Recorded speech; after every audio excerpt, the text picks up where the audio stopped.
கேரள கடற்பகுதியில் லைபீரியா நாட்டைச் சேர்ந்த கப்பல் ஒன்று கவிழ்ந்து விட்டது. அதாவது கேரள கடல் பகுதின்னு சொல்லும்போது அரபிக்கடலில் இந்த அதிர்ச்சி சம்பவம் அரங்கேறி இருக்கிறது.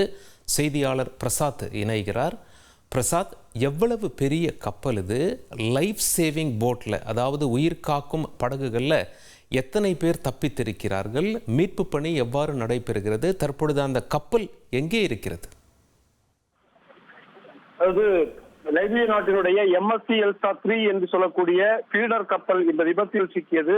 இந்த விபத்தில் 400க்கும் அதிகமான கண்டெய்னர்கள் காணப்பட்ட நிலையில் ஏராளமான கண்டெய்னர்கள் கடலில் விழுந்திருப்பதால் அவை கடலுக்குள் காணப்படுகின்றன. இவை கரை ஒதுங்க வாய்ப்பு இருப்பதாக கருதப்படுகிறது. இதனால் கேரள மாநில கடலோர காவல் குழுமமும் அதே போன்று கேரள மாநில பேரிடர் நிவாரண ஆணையமும் எச்சரிக்கை அறிவிப்பை கேரள மக்களுக்கு அறிவித்துள்ளது.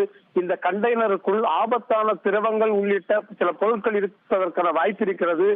எனவே கேரள கடற்கரை பகுதிகளில் கடல் அலை மூலம் கரையொதுங்கு ஏதேனும் பொருட்கள் கரை ஒதுங்கினால் அவற்றை தொட வேண்டாம் என கேரள மக்களுக்கு எச்சரிக்கை விடுக்கப்பட்டுள்ளது.